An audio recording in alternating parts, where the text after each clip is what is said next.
Dans la nuit qui ne devait être qu'un accord, il découvrit une pureté qui changea à jamais le destin des deux. Regardez cette histoire jusqu'à la fin. Vous serez surprise par cette histoire. Si vous aimez les histoires d'amour, de romance, abonnez-vous à cette chaîne. Laissez votre commentaire, nous publions des vidéos comme celle-ci tous les jours. Continuons. La fine pluie de mars transformait les rues de Paris en un miroir grisâtre, reflétant les lumières des immeubles qui semblaient toucher le ciel. Marie ajusta pour la 3e fois la bandoulière de son sac en simili-cuir, cadeau de sa mère pour sa remise de diplôme, respira profondément et leva les yeux, essayant d'apercevoir le sommet de l'édifice qui deviendrait son nouveau lieu de travail. 42 étages de verre et d'acier, siège du groupe Moreau & Associés, le plus grand conglomérat financier du pays. À 23 ans, fraîchement diplômée en économie de l'Université de Bourgogne, elle avait laissé derrière elle la ville de Dijon, où elle était née et avait grandi entre les montagnes et les histoires que sa grand-mère lui racontait sur l'époque où la famille avait des possessions. Maintenant, avec son diplôme en poche et une détermination qui brûlait dans sa poitrine comme un brasier, Marie s'apprêtait à commencer une nouvelle étape de sa vie dans la métropole, qui ne dormait jamais. Ses talons hauts, achetés dans un grand magasin à Lyon, produisaient un bruit rythmique contre le sol en marbre du hall d'entrée. Chaque pas résonnait comme une affirmation. Elle n'était plus la fille de province qui aidait son père dans sa petite quincaillerie. Elle était une économiste diplômée, admise dans un processus de sélection très compétitif, prête à prouver qu'elle avait ce qu'il fallait pour survivre dans l'environnement corporatif le plus impitoyable de France. L'uniforme qu'elle avait choisi pour son premier jour avait été planifié dans les moindres détails. Un blazer noir emprunté à sa cousine, une chemise blanche impeccablement repassée, une jupe crayon qui mettait en valeur sa silhouette sans être inappropriée, et les chaussures qui lui faisaient encore un peu mal, mais qui la faisaient se sentir plus grande et plus confiante. Ses cheveux châtains étaient attachés en un chignon qu'elle avait pratiqué des dizaines de fois devant le miroir de la chambre qu'elle partageait avec sa sœur cadette. Dans l'ascenseur aux parois miroirs, entourée de cadres en costume qui parlaient de taux de change et de bourse avec un naturel qu'elle ne possédait pas encore, Marie sentit son estomac se contracter. L'air semblait plus raréfié à chaque étage gravi. 15e, 16e, 17e. Son cœur s'emballa quand elle vit les chiffres sur le panneau numérique. Ses mains commencèrent à transpirer. Sa respiration devint plus courte. La pression émotionnelle des derniers mois, l'anxiété d'être loin de chez elle pour la première fois, la peur de ne pas réussir à s'adapter au rythme brutal de la capitale, l'inquiétude concernant le loyer du petit appartement qu'elle partageait avec 2 colocataires inconnus à Belleville, tout cela s'accumula comme une vague gigantesque, sur le point de déferler. L'odeur du parfum coûteux d'une cadre à côté d'elle se mêla à l'arôme de café qui venait de la climatisation, créant une combinaison qui la rendit étourdie. 21e, 22e, 23e, les jambes flageolantes, la vision trouble. Marie tenta de se tenir à la rampe de l'ascenseur, mais il était trop tard. Le monde s'assombrit quelques secondes avant qu'elle n'atteigne le 25e étage, où se trouvait le département d'analyse financière. Lorsqu'elle reprit conscience, elle se sentait enveloppée par un parfum subtil de bergamote et de santal, complètement différent des fragrances douces et intenses qu'elle connaissait. Une paire d'yeux sombres la regardait avec une préoccupation sincère qui la surprit. Ce n'étaient pas des yeux de pitié ou de gêne, mais d'une inquiétude réelle, comme si cette personne se souciait vraiment de son bien-être. Celui qui la tenait dans ses bras, empêchant sa tête de heurter le sol froid de l'ascenseur, était un homme grand, aux épaules larges, vêtu d'un costume sur mesure d'un bleu marine si foncé qu'il paraissait noir. Ses cheveux légèrement grisonnants aux tempes contrastaient avec un visage encore jeune, aux traits marqués et une expression qu'elle ne parvint pas à déchiffrer complètement. Il y avait quelque chose dans ses yeux qui semblait familier, bien qu'elle fût certaine de ne jamais l'avoir vu auparavant. « Vous allez bien? Pouvez-vous m'entendre » La voix était grave, posée, avec un accent qu'elle ne parvint pas à identifier, mais qui sonnait sophistiqué, différent de tout ce qu'elle connaissait. Il y avait une autorité naturelle dans ce ton, mais aussi une gentillesse inattendue. Marie cligna des yeux plusieurs fois, essayant de comprendre où elle se trouvait. L'ascenseur s'était arrêté, les portes étaient ouvertes, et elle remarqua qu'il y avait quelques personnes autour, observant la scène avec une curiosité mal dissimulée. Une secrétaire d'âge moyen tenait un verre d'eau, 2 cadres chuchotaient entre elles, et un jeune homme en costume gris manipulait son téléphone, probablement en train d'enregistrer ou de photographier la situation. Je vais bien, parvint-elle à dire, bien que sa voix sortît plus faible qu'elle ne l'aurait souhaité. Elle tenta de se redresser, mais il la retint fermement, l'empêchant de se lever trop rapidement. Doucement, ne vous pressez pas. Vous vous êtes évanouie. Il vaut mieux rester assise quelques minutes. Il parlait avec un calme qui contrastait avec l'agitation alentour. Quelqu'un peut-il apporter un peu de sucre et appeler le docteur Martin de la médecine du travail. C'est alors que Marie remarqua le mouvement subtil de déférence des personnes autour. Personne ne remettait en question ses ordres. Personne n'hésitait à les exécuter. La secrétaire partit en courant vers la salle de repos. Le jeune homme au téléphone rangea immédiatement son appareil. Les cadres s'éloignèrent discrètement. C'était comme si sa présence changeait complètement la dynamique de l'environnement. « Qui êtes-vous » demanda Marie, essayant de rassembler les pièces du puzzle. Cet homme ne semblait pas être un médecin, ni un agent de sécurité. Son costume coûtait plus qu'elle ne gagnerait dans les 6 prochains mois, et il y avait une aura autour de lui qui suggérait le pouvoir, l'influence. « Laurent Moreau », répondit-il, et Marie sentit son sang se glacer dans ses veines. Moreau, comme dans Groupe Moreau & Associés, comme sur les panneaux publicitaires disséminés dans la ville, comme dans les articles des journaux économiques qu'elle lisait religieusement pour se tenir informée. « Et vous devez être Marie Dupont, notre nouvelle analyste junior. J'ai lu votre CV, impressionnant. » Le monde sembla ralentir autour d'elle. Laurent Moreau n'était pas un cadre quelconque. Il était le directeur exécutif de l'entreprise, héritier d'un empire financier bâti par son grand-père au fil des décennies, diplômé en gestion de HEC Paris et titulaire d'un MBA de Harvard. À 35 ans, il dirigeait un conglomérat qui brassait des milliards d'euros annuellement et avait une influence directe sur l'économie française. Et il était là, la tenant dans ses bras comme si c'était la chose la plus naturelle au monde, pendant que des dizaines d'employés observèrent la scène avec un mélange d'étonnement et de curiosité. Marie savait, pour tout ce qu'elle avait lu sur l'entreprise et sur lui, que Laurent Moreau n'avait pas l'habitude d'interagir avec des employés de niveau junior. Il était connu pour sa froideur stratégique, pour sa capacité à prendre des décisions difficiles sans hésitation et pour maintenir une distance professionnelle avec pratiquement tout le monde autour de lui. « Monsieur Moreau, je vous prie de m'excuser pour ce désagrément », parvint-elle à dire, essayant de se lever à nouveau. Cette fois, il le lui permit, mais garda une main sur son bras, prêt à la soutenir si nécessaire.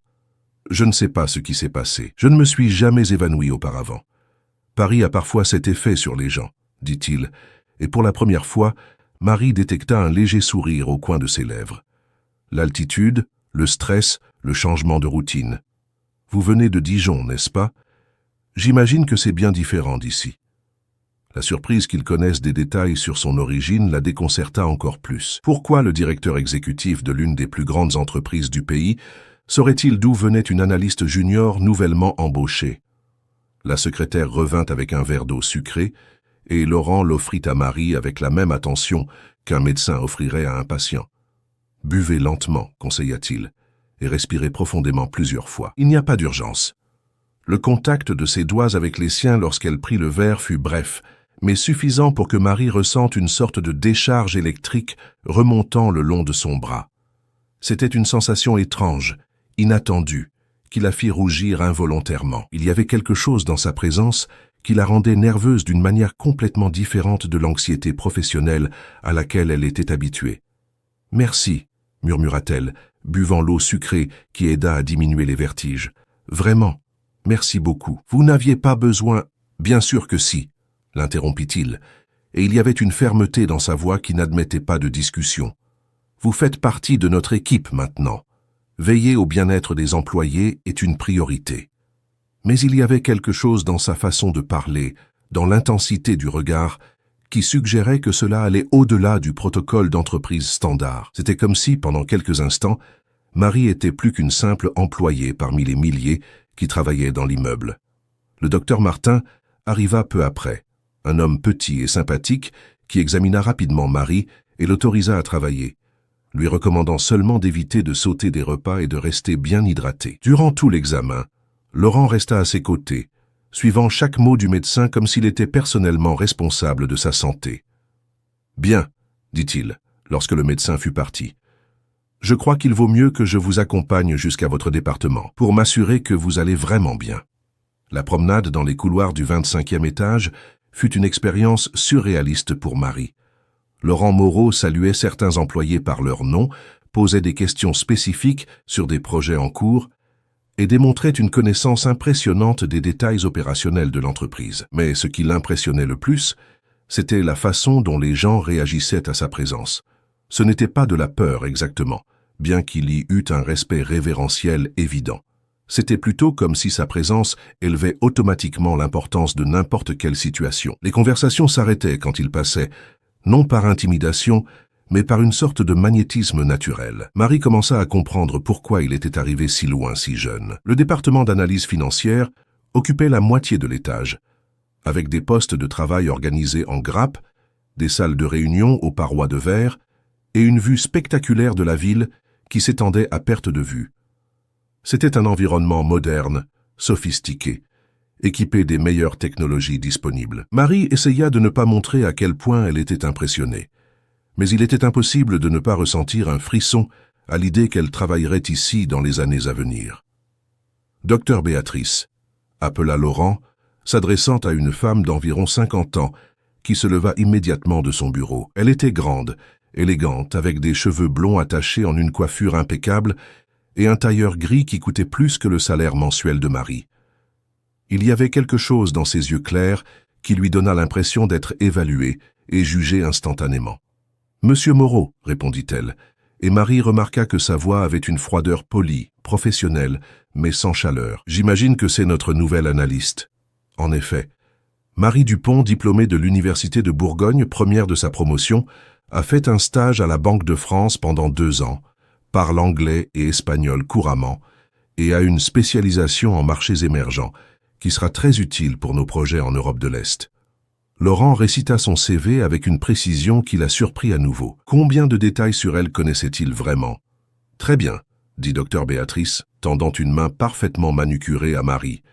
La poignée de main fut ferme, mais brève, presque protocolaire. « Je suis Béatrice Lambert, directrice senior de ce département. J'espère que vous aurez une intégration productive. » Il y avait quelque chose dans la façon dont elle prononça le mot « productive » qui sonnait plus comme une menace que comme un souhait. Marie comprit immédiatement que sa nouvelle superviseure ne serait pas exactement un mentor accueillant. « Je suis certain que Marie s'adaptera rapidement, » dit Laurent, et pour la première fois elle remarqua qu'il avait utilisé son prénom sans le traitement formel. « N'hésitez pas à me solliciter si vous avez besoin de quoi que ce soit. » Le regard qu'il adressa à Marie avant de se retirer ne dura que quelques secondes, mais fut suffisant pour qu'elle ressente à nouveau cet étrange fourmillement dans l'estomac. Il y avait quelque chose dans ses yeux sombres qui semblait dire beaucoup plus que les paroles courtoises qu'ils avaient échangées. Quand il fut parti, Marie remarqua comment l'ambiance sembla perdre un peu de son énergie.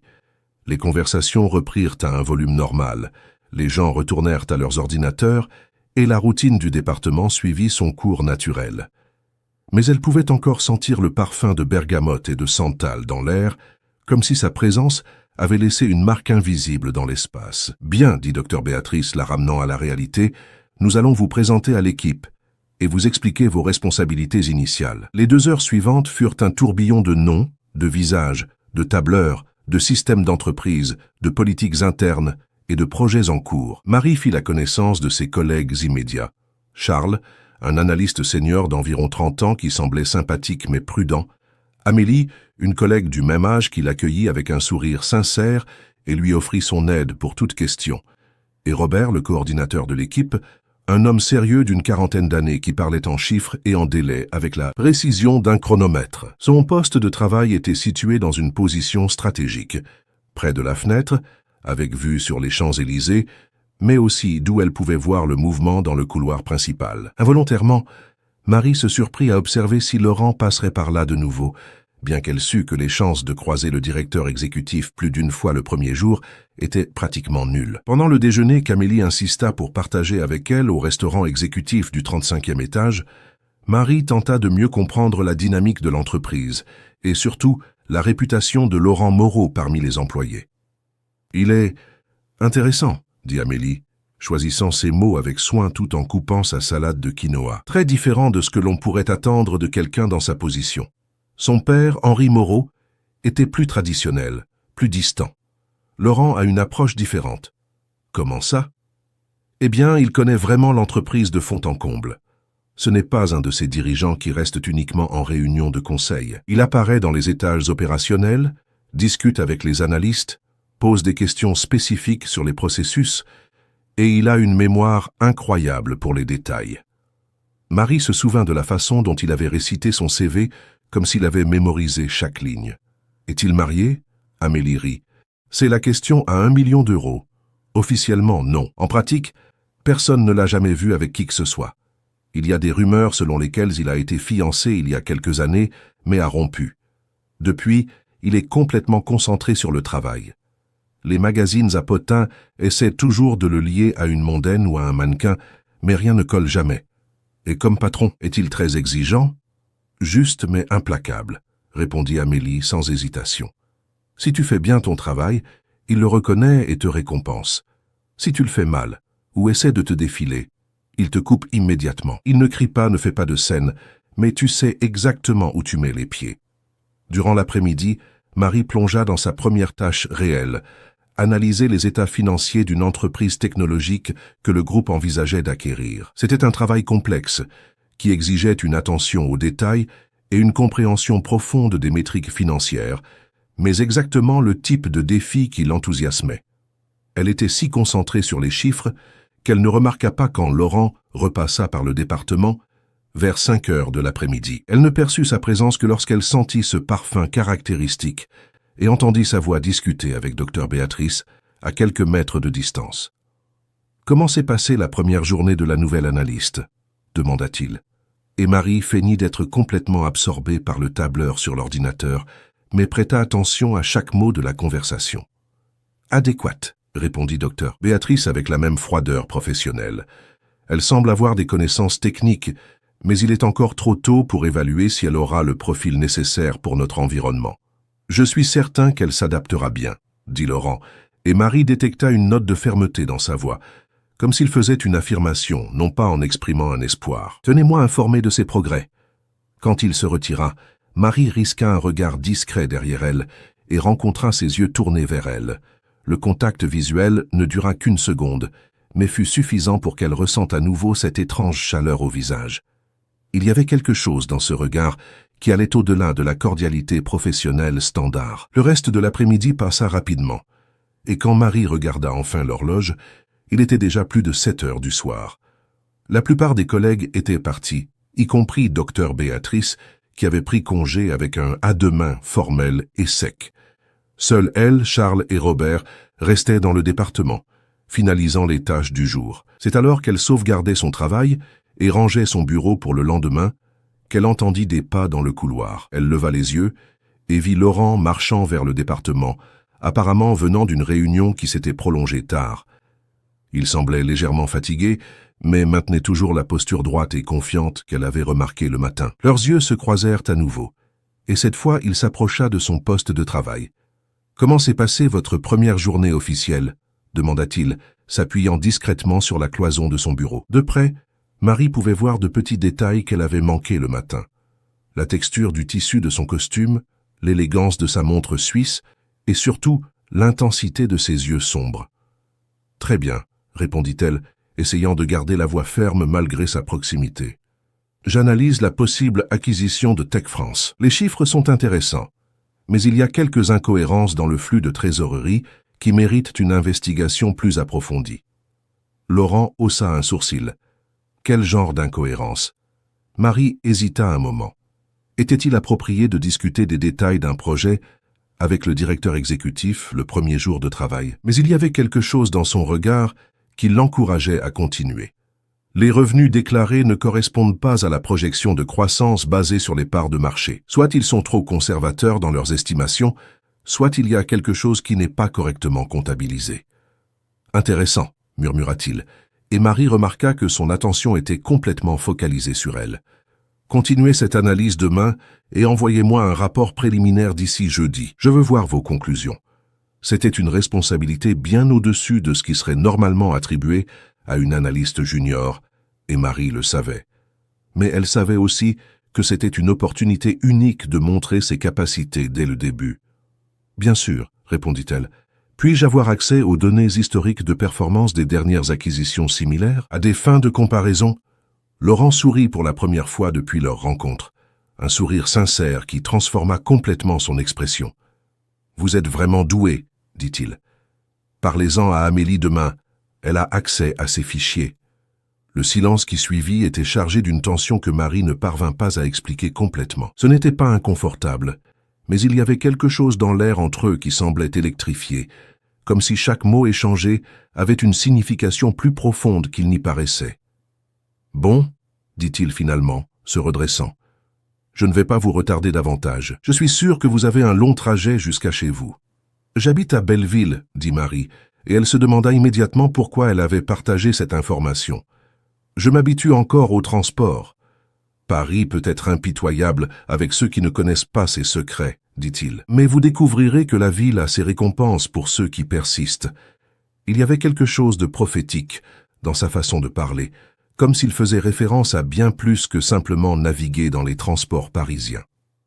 Quand Laurent fut parti, Marie resta assise quelques minutes, essayant de traiter les émotions contradictoires qu'elle ressentait. Il y avait quelque chose chez cet homme qui éveillait une curiosité qui allait bien au-delà de l'intérêt professionnel. Peut-être était-ce la façon dont il l'écoutait vraiment quand elle parlait, ou comment ses yeux semblaient voir au-delà de la surface, ou simplement le fait qu'il s'était suffisamment soucié d'elle pour la porter quand elle s'était évanouie. Mais Marie savait qu'elle devait être prudente. Laurent Moreau n'était pas seulement son patron, il était le propriétaire de l'entreprise. Tout malentendu, toute interprétation erronée de sa gentillesse pourrait détruire sa carrière avant même qu'elle ne commence. Elle avait travaillé trop dur et était venue de trop loin pour tout risquer à cause d'une attraction qui était probablement complètement unilatérale. Elle prit ses affaires, dit au revoir à Charles et Robert et se dirigea vers l'ascenseur. Pendant la descente jusqu'au rez-de-chaussée, Marie regarda son reflet dans le miroir et fit une promesse silencieuse. Elle serait la meilleure analyste que l'entreprise ait jamais eue. Elle prouverait sa valeur par un travail exceptionnel et maintiendrait une distance professionnelle absolue avec Laurent Moreau. Elle ne savait pas encore que certaines promesses sont impossibles à tenir. Les semaines suivantes établirent une routine que Marie n'aurait jamais imaginée possible quand elle quitta Dijon. Elle se réveillait à 5h30 dans le petit appartement qu'elle partageait avec 2 colocataires à Belleville, prenait un café rapide et partait pour une nouvelle journée au 25e étage du groupe Moreau & Associés. Le trajet en métro jusqu'à la station Concorde était devenu familier ainsi que la marche de 10 minutes jusqu'à l'immeuble de verre qui dominait le paysage des Champs-Élysées. Mais ce qui avait vraiment changé n'était pas seulement son adaptation à la métropole parisienne. C'était l'étrange sensation que sa vie professionnelle avait pris une direction complètement inattendue depuis ce premier jour dramatique dans l'ascenseur. Laurent Moreau était devenu une présence constante, bien que subtile, dans sa routine. Non pas qu'il apparaisse au département tous les jours, mais quand il apparaissait, il trouvait toujours un moyen de passer par son poste de travail. Une question sur les progrès de l'analyse de Tech France. Un commentaire sur un rapport qu'elle avait envoyé. Une observation apparemment désinvolte sur le marché financier qui la faisait repenser ses conclusions. C'était déconcertant et, en même temps, incroyablement stimulant. Marie découvrit qu'elle se préparait pour ces interactions d'une manière qui allait au-delà du professionnalisme. Elle choisissait ses vêtements avec plus de soin, s'assurait d'avoir toujours quelque chose d'intelligent à dire et ressentait une étrange anticipation chaque fois qu'elle entendait ses pas dans le couloir. Le rapport sur Tech France avait été son premier grand test et Marie s'était surpassée. Elle avait travaillé tard pendant 3 nuits consécutives, croisé des données, fait des projections, identifié des points faibles et des opportunités que même Robert, avec ses 15 ans d'expérience, n'avait pas remarquées. Quand elle avait finalement envoyé le document de 22 pages à Laurent, le jeudi après-midi, elle s'était sentie comme si elle venait de soutenir une thèse de doctorat. Sa réponse était arrivée le lendemain matin, par email, à 7h. « Excellent travail. Vos observations sur la discordance dans le flux de trésorerie ont été fondamentales pour notre décision. L'acquisition a été suspendue jusqu'à ce que nous ayons plus d'éclaircissements. Félicitations pour votre perspicacité. » Marie avait lu le message 3 fois avant de pouvoir croire qu'il était réel. Son analyse avait influencé une décision de millions d'euros. À 23 ans, avec moins d'1 mois dans l'entreprise, elle avait prouvé qu'elle méritait d'être là non par chance ou coïncidence, mais par pure compétence. Mais avec la reconnaissance vint aussi l'attention indésirable. Docteur. Béatrice, qui la traitait déjà avec une froideur professionnelle, commença à manifester une hostilité presque palpable. Pendant les réunions hebdomadaires de l'équipe, ses contributions étaient systématiquement remises en question, ses délais étaient réduits sans explication, et ses demandes de ressources étaient refusées avec des justifications qui semblaient inventées sur le moment. « A-t-elle un problème avec moi ?» demanda Marie à Amélie lors d'un des déjeuners qui étaient devenus routiniers entre elles. Elles étaient au restaurant exécutif, partageant une table près de la fenêtre avec vue sur le centre de la ville. Amélie remua inconfortablement sa salade avant de répondre. Béatrice est compliquée. Elle est dans l'entreprise depuis presque 20 ans. Elle a gravi les échelons grâce à beaucoup de travail et quelques sacrifices personnels. Elle n'aime pas quand les nouvelles venues se distinguent trop rapidement.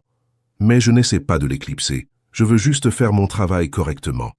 Je sais, et tout le monde dans le département le sait aussi. Mais tu dois comprendre une chose sur cette entreprise, Marie. Amélie baissa la voix et se pencha en avant. Il y a des politiques internes qui vont bien au-delà de ce qui apparaît sur l'organigramme. Béatrice a des connexions, d'anciennes relations, des loyautés qui ont été construites au fil des ans. Et elle n'aime pas quand elle sent que son territoire est envahi. Marie fronça les sourcils. Quel genre de connexion? Amélie hésita, comme si elle décidait combien elle devait révéler. Tu sais que Laurent n'est pas le seul Moreau dans la famille, n'est-ce pas? Il avait un frère aîné, Raphaël, qui est mort dans un accident de voiture il y a environ 5 ans. Raphaël était marié à une cadre de l'entreprise à l'époque. L'estomac de Marie se serra sans qu'elle sache exactement pourquoi. Et qu'est-ce que cela a à voir avec docteur Béatrice? Elle était très proche de Raphaël. Certains disent qu'ils étaient juste amis, d'autres murmurent que c'était plus que ça.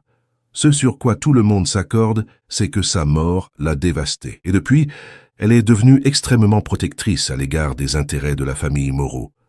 Les pièces d'un puzzle que Marie ne savait même pas exister commencèrent à s'assembler dans son esprit. La façon dont docteur Béatrice la regardait quand Laurent apparaissait dans le département. La froideur supplémentaire quand il faisait un commentaire positif sur son travail. L'hostilité qui semblait aller au-delà de la compétition professionnelle normale. « Elle pense que je m'intéresse à Laurent ?» demanda Marie, et elle rougit immédiatement en réalisant qu'elle avait verbalisé une préoccupation qu'elle ne savait même pas avoir. Amélie rit, mais il y avait une gravité dans ses yeux. « Marie, je ne sais pas si tu t'en rends compte, mais vous deux, il y a quelque chose dans l'air quand vous êtes dans le même environnement. Ce n'est pas évident, mais ceux qui font attention le remarquent. Et Béatrice fait attention à tout. » Marie sentit une chaleur monter dans son cou. Était-elle si transparente? Ses réactions à Laurent étaient-elles visibles pour d'autres personnes? La possibilité que ses sentiments confus soient perceptibles pour ses collègues la terrorisa. « Il n'y a rien au-delà du professionnalisme entre nous, » dit-elle, essayant de paraître convaincante. « C'est mon patron, pour l'amour de Dieu. »« C'est le patron de tout le monde ici, » répondit gentiment Amélie. « Mais il ne suit pas les progrès de tout le monde comme il suit les tiens. Il n'apparaît pas dans le département avec la fréquence qu'il a depuis que tu es arrivé.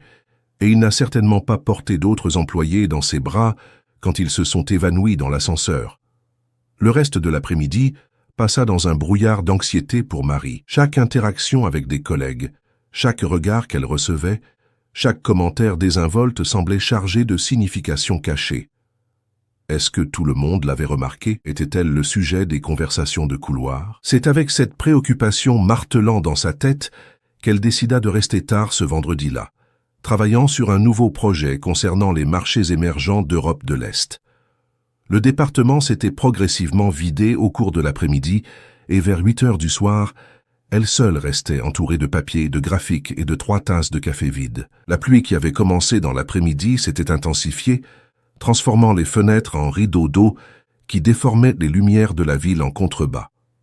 Marie était si concentrée sur une analyse comparative entre les marchés polonais et tchèques qu'elle ne remarqua pas les pas dans le couloir jusqu'à ce que quelqu'un frappe légèrement sur la cloison de son poste. Elle leva les yeux et trouva Laurent debout là, avec sa veste accrochée à son bras et sa cravate légèrement desserrée. Il y avait quelque chose de différent chez lui ce soir-là. Peut-être était-ce la lumière plus douce de la période nocturne ou le fait qu'il était moins formel que pendant la journée, mais il semblait plus accessible, plus humain. « Encore en train de travailler tard ?» demanda-t-il. et il y avait une préoccupation sincère dans sa voix. Vous savez que vous n'avez plus rien à prouver, n'est-ce pas? Votre travail sur Tech France a déjà montré votre compétence. Marie sauvegarda le fichier sur l'ordinateur et s'adossa à sa chaise. J'aime ce que je fais, dit-elle simplement. Et c'est plus facile de se concentrer quand il n'y a pas de mouvement par ici. Laurent regarda autour du département vide, puis les fenêtres où la pluie continuait à tomber avec insistance. C'est une nuit terrible dehors. Comment comptez-vous rentrer chez vous? Métro, comme toujours. Pourquoi? Parce qu'il pleut tellement que la moitié des stations doivent être inondées. Et même si elles ne le sont pas, vous allez être complètement trempés rien que sur le trajet jusqu'à Concorde. Il hésita un moment. Laissez-moi vous raccompagner. Marie sentit son cœur s'accélérer. L'offre était simple, pratique, motivée par la gentillesse et la préoccupation pour le bien-être d'une employée. Mais il y avait quelque chose dans sa façon de parler, une intimité subtile, qui transformait le geste en quelque chose de beaucoup plus significatif. Ce n'est pas nécessaire, vraiment.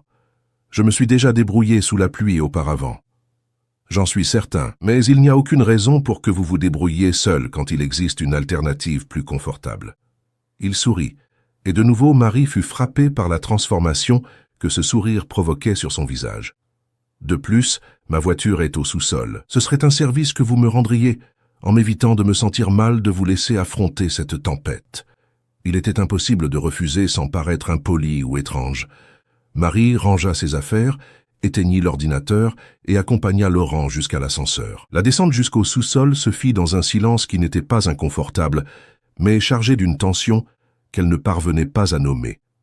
Sa voiture était une BMW noire, élégante sans être ostentatoire, avec un intérieur en cuir clair qui sentait le neuf et le parfum masculin qu'elle avait appris à reconnaître. Laurent ouvrit la portière passagère pour elle, un geste désuet et gentil qui la fit se sentir spéciale d'une manière qu'elle savait qu'elle ne devrait pas. Pendant les premières minutes du voyage, ils parlèrent de banalité. La circulation parisienne, les différences entre la capitale et la province, les difficultés d'adaptation pour quelqu'un venant d'une petite ville. Mais progressivement, à mesure qu'ils naviguaient dans les rues détrempées de la ville, la conversation commença à prendre une tournure plus personnelle. « Pourquoi l'économie ?» demanda Laurent, quand ils s'arrêtèrent à un feu rouge sur les Champs-Élysées. « C'est un choix intéressant pour quelqu'un de Dijon. » Marie regarda par la fenêtre un moment avant de répondre. « Mon grand-père avait une petite fabrique de tissus dans la ville.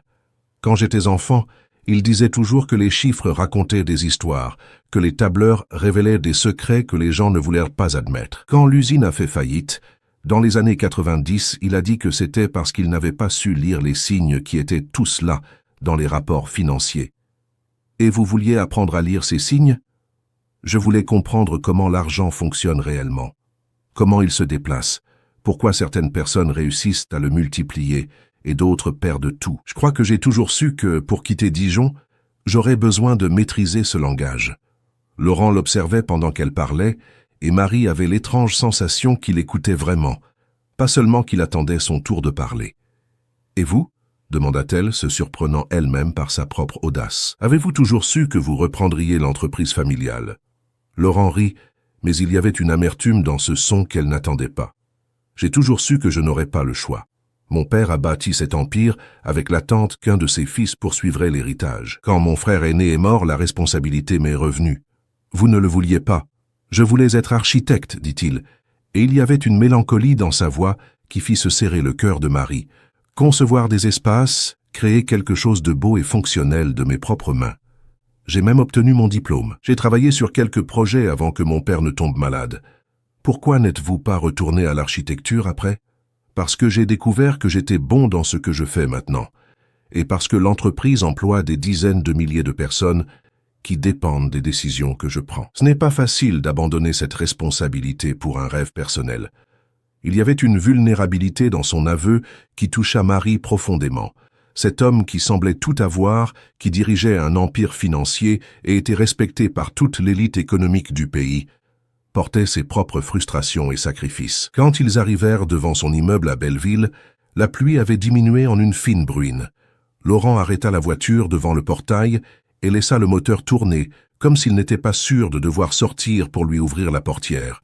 « Merci, » dit Marie, mais elle ne fit pas mine de sortir immédiatement. « Pour le trajet et pour la conversation. » Merci à vous, répondit-il, et quand elle regarda dans sa direction, elle le trouva en train de l'observer avec une intensité qui fit faire une culbute à son estomac. C'est rare de trouver quelqu'un avec qui on peut parler de ces choses. Le silence qui suivit était chargé d'une électricité qu'aucun des deux ne savait comment gérer. Marie sentit comme s'ils étaient sur un précipice, sur le point de franchir une ligne qui changerait tout entre eux.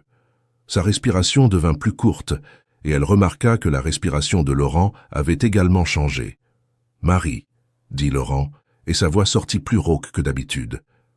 « Quoi qu'il allait dire fut interrompu par la sonnerie de son téléphone. La musique brisa l'enchantement du moment comme une douche froide. Laurent répondit avec une irritation à peine dissimulée. « Allô? Oui, je rentrais chez moi. Maintenant? Ça ne peut pas attendre jusqu'à lundi?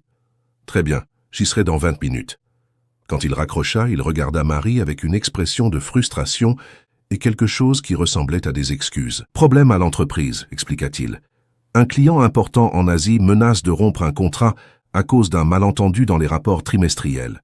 Je dois régler ça avant que ça ne devienne une crise. » « Bien sûr, » dit Marie, essayant de cacher sa propre déception. « Merci encore pour le trajet. » Elle était sur le point de sortir de la voiture quand elle sentit la main de Laurent toucher légèrement son bras. Le contact fut bref, mais suffisant pour envoyer une vague de chaleur dans tout son corps. « Marie, » dit-il, et il y avait quelque chose d'urgent dans sa voix. « Ce qui a failli se passer ici, il ne s'est rien passé, » l'interrompit-elle rapidement, essayant de se protéger de la vulnérabilité du moment. « Nous sommes collègues de travail, rien de plus. » Laurent l'observa pendant un long moment, comme s'il essayait de déchiffrer quelque chose dans son expression. « Vous avez raison, » dit-il finalement. « Rien de plus. » Mais la façon dont il prononça ces mots, le ton de voix qu'il utilisa, laissa clairement entendre qu'aucun des deux n'y croyait vraiment. Marie sortit de la voiture et marcha jusqu'à la porte de l'immeuble sans se retourner, mais elle put entendre le son de la BMW ne partir qu'après qu'elle fut en sécurité à l'intérieur du hall. Elle monta jusqu'à l'appartement qu'elle partageait avec ses colocataires, dans un état de confusion totale, essayant de traiter tout ce qui s'était passé pendant ce trajet en voiture, qui avait duré moins de 30 minutes, mais qui semblait avoir changé quelque chose de fondamental entre elle et Laurent. Et le week-end qui suivit fut une torture d'analyse et de réanalyse de chaque mot, chaque regard, chaque moment de silence. Marie essaya de se convaincre qu'elle imaginait des choses, que Laurent avait simplement été gentil, que sa propre attraction pour lui colorait des interactions parfaitement innocentes. Mais le lundi matin, quand elle arriva au bureau et trouva un petit café gourmet sur son bureau avec un mot qui disait simplement « Pour aider avec les longues nuits de travail, elle aime », elle sut qu'elle n'imaginait rien. Il y avait quelque chose de réel qui se passait entre eux, quelque chose qui allait bien au-delà du professionnalisme et qui devenait de plus en plus difficile à ignorer. Le mot disparut rapidement dans son tiroir. Mais Marie remarqua qu'Amélie l'observait avec curiosité et que Dr Béatrice était passée devant son bureau 3 fois ce matin-là, trouvant toujours une raison d'être dans les parages. La sensation d'être observée, analysée, jugée devint presque suffocante. Pendant la réunion hebdomadaire de l'équipe, Dr Béatrice fit un commentaire apparemment désinvolte sur l'importance de maintenir des relations strictement professionnelles dans l'environnement de travail, regardant directement Marie en parlant. Ce n'était pas subtil, et Marie sentit le sang lui monter au visage, tandis qu'elle essayait de garder sa contenance. « Les relations personnelles peuvent compromettre l'objectivité, » poursuivit Dr Béatrice, sa voix tranchante comme une lame. « Et dans notre ligne de travail, l'objectivité est tout. Nous ne pouvons pas permettre que des émotions influencent des décisions qui affectent des millions d'euros. » Le message était clair, et Marie se sentit comme si elle avait reçu une gifle en plein visage. Mais elle ressentit aussi une colère croissant dans sa poitrine. Elle n'avait rien fait de mal. Elle n'avait pas compromis son travail. Elle n'avait franchi aucune ligne éthique, et elle ne méritait pas d'être humiliée publiquement à cause d'insinuations malveillantes. Quand la réunion se termina, Marie resta sur sa chaise tandis que les autres sortaient. Dr Béatrice s'attarda à ranger ses papiers, attendant clairement qu'elle se retrouve seule. « Un problème, Marie ?» demanda-t-elle, et son ton faussement préoccupé était plus insultant que si elle avait été ouvertement hostile. « Aucun problème, » répondit Marie, se levant et regardant directement sa superviseure. « Je veux juste m'assurer que j'ai bien compris vos préoccupations. Remettez-vous en question ma capacité professionnelle. Dr Béatrice haussa un sourcil parfaitement dessiné. « Je ne remets pas en question votre capacité technique, mais je remets en question votre jugement. Il y a certaines frontières que les employés intelligents ne franchissent pas. Et quelles frontières seraient-ce? Vous savez exactement de quoi je parle. Et si vous ne le savez pas, vous devriez le découvrir rapidement, avant que votre carrière prometteuse ne soit ruinée par une erreur de jugement. » Marie sentit la colère bouillir dans sa poitrine, mais réussit à garder une voix calme. « Docteur Béatrice, avec tout le respect que je vous dois, mon travail parle de lui-même. Ma conduite a été irréprochable, et je n'accepte pas des insinuations qui n'ont pas de base dans la réalité. » Les yeux de Docteur Béatrice se rétrécirent. « Vous êtes nouvelle ici, ma chère. Vous avez encore beaucoup à apprendre sur la façon dont les choses fonctionnent. Je vous suggère de prêter attention aux conseils de ceux qui ont plus d'expérience. » « Je prêterai attention aux conseils constructifs, basés sur des faits, » répliqua Marie, « pas à des commérages ou des spéculations malveillantes. » Pendant un moment, les deux femmes se regardèrent dans un duel silencieux de volonté. Puis Dr Béatrice sourit, mais ce fut un sourire froid, calculateur. « Nous verrons, » dit-elle, prenant ses affaires et se dirigeant vers la porte. « Nous verrons jusqu'où votre confiance vous mènera. » Quand elle se retrouva seule dans la salle de réunion, Marie sentit ses jambes trembler. Elle venait de défier ouvertement sa superviseure, une femme avec 20 ans d'expérience dans l'entreprise et des connexions qu'elle n'imaginait même pas. Mais en même temps, elle ressentait une étrange sensation de libération. Elle ne pouvait pas continuer à prétendre qu'elle ne voyait pas l'hostilité, qu'elle ne percevait pas les sous-entendus, qu'elle accepterait d'être intimidée. Le reste de la semaine passa dans une tension constante. Dr Béatrice ne fit plus de commentaires directs, mais sa froideur devint glaciale. De petits obstacles commencèrent à apparaître. Des rapports qui mystérieusement n'arrivaient pas dans son email, des réunions dont elle n'était pas informée, des délais qui étaient modifiés sans préavis. Mais Marie découvrit qu'elle avait des alliés inattendus. Charles commença à partager discrètement des informations importantes. Amélie la tenait informée des changements d'horaire. Robert, bien qu'il maintint une neutralité diplomatique, se mit à la complimenter publiquement chaque fois que possible, rendant clair qu'il reconnaissait la qualité de son travail. Et Laurent continuait d'apparaître.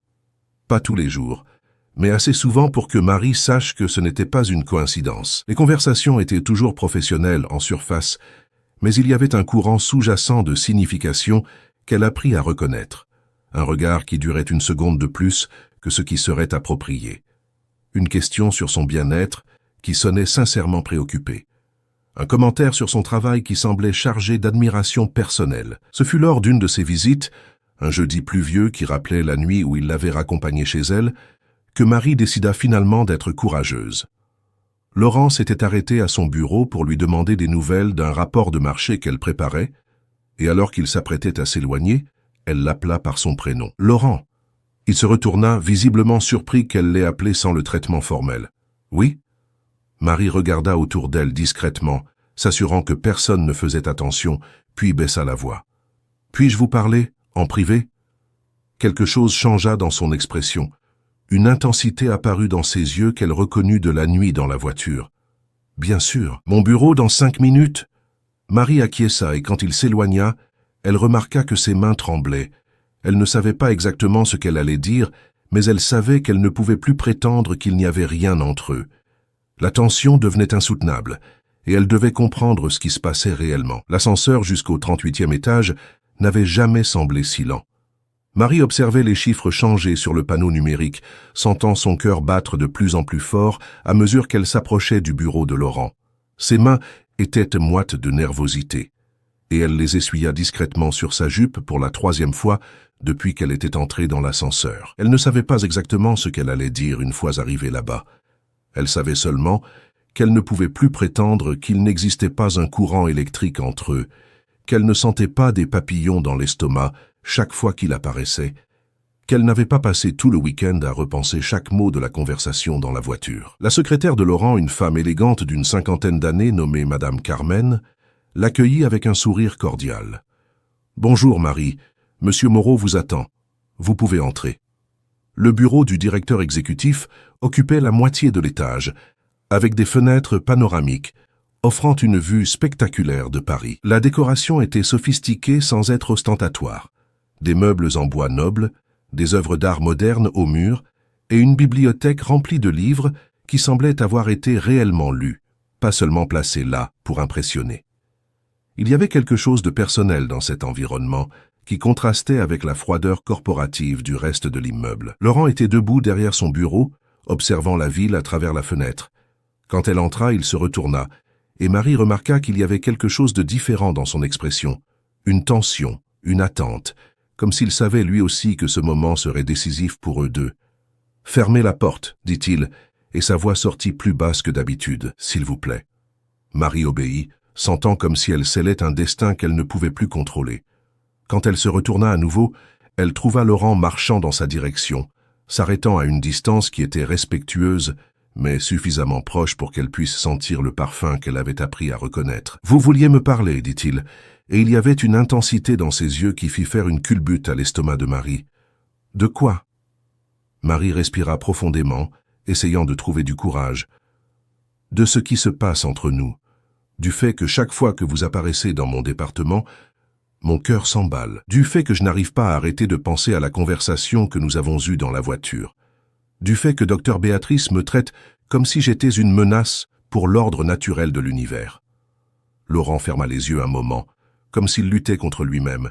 « Marie ? » ?»« Non, » l'interrompit-elle, se surprenant elle-même par sa propre audace. « Laissez-moi finir. J'ai besoin de savoir si j'imagine des choses.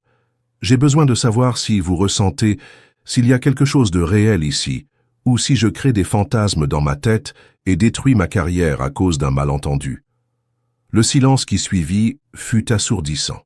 Laurent l'observait avec une intensité qui la faisait se sentir complètement exposée, comme s'il pouvait voir directement dans son âme. Puis, lentement, il fit un pas vers elle.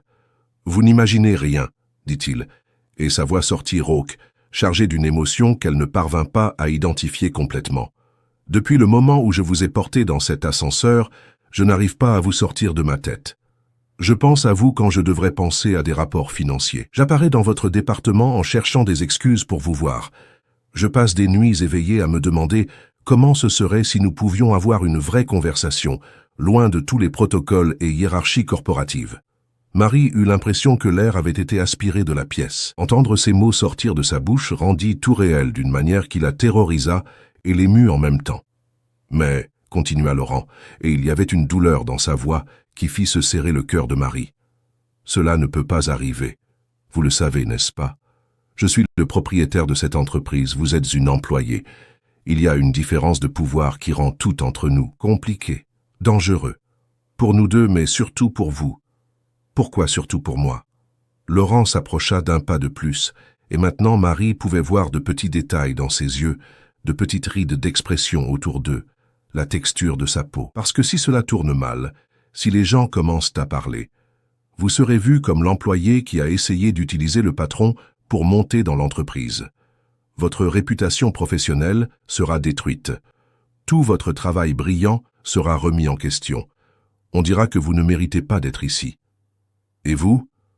Je serai vu comme un cadre de plus qui s'est impliqué avec une subordonnée. Il y aura des commentaires, quelques blagues, peut-être 1 ou 2 articles dans la presse spécialisée. Mais ma position est assurée. La vôtre, non. Marie sentit une colère grandir dans sa poitrine. « Alors c'est ça ? Vous allez décider pour moi ? Vous allez déterminer que je ne peux pas courir ce risque parce que je suis trop fragile pour gérer les conséquences ?» Laurent parut surpris par la véhémence dans sa voix. « Il ne s'agit pas de fragilité.